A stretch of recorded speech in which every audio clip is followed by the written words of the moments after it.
Hey everyone, Alex Vanderlinden here, back at it to help you out with your game. As you can see here, we have a little bit of a change of scenery. Unfortunately, I don't have a bunker in my backyard or in my garage. But today we're going to talk about how to get out of the bunkers, which I know is a struggle for a lot of people. So the first thing when it comes to bunker play is being able to hit the ground consistently.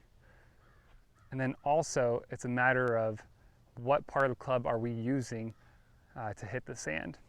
So ideally we're trying to hit about an inch behind the ball, and we are going to try to use the sole of the club or the width of the club here. If you're noticing that you're having a hard time taking too much sand or taking too deep of a divot, likely cause of that is you're using the leading edge. Now, as we've talked about in our chipping video, we want the shaft leaning forward, and that starts actually putting the leading edge into play. Watch what happens. That's actually going to make this club start to really dig through the sand. That's not what we want to do, hit high bunker shots, okay? We do not want to have the shaft leaning forward. So at address, we actually want to have the ball in the middle to even slightly up in our stance. You can have a square stance or even a little bit open, personal preference. But the key thing here is having the shaft vertical, or even slightly back and open up the face if you really want to hit one high and soft. What's going to happen is when you use the sole or the bounce of the club, that club's going to now slide through there rather than dig. So even if you catch it a little bit too far behind, the club has a chance to get through, okay? So we don't want the shaft leaning forward, we want the shaft leaning vertical to slightly back.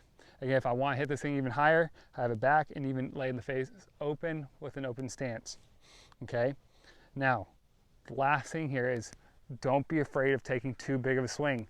You now have some insurance that your club's not going to get stuck in the sand, so you really need to make sure you're making a big full swing here, okay? So big full swing, it's almost going to feel like a full swing. You know, don't try to hold back. I know a lot of people are afraid of going over, but again, the worst thing that you could do is staying in the bunker again and again. So give yourself enough power to get out, okay? So shaft is vertical, face a little open here. I'm just going to hit this shot. What you'll notice is when you use the bounce of the club, it's going to have a nice thud sound, whereas when you get the leading edge into play, it'll sound really dead, and that's not quite what we're looking for. But anyway, just think about the shaft, and that's going to help you play with more bounce and actually some more loft if you need to hit higher. Thanks again for tuning in. I'll talk to you soon.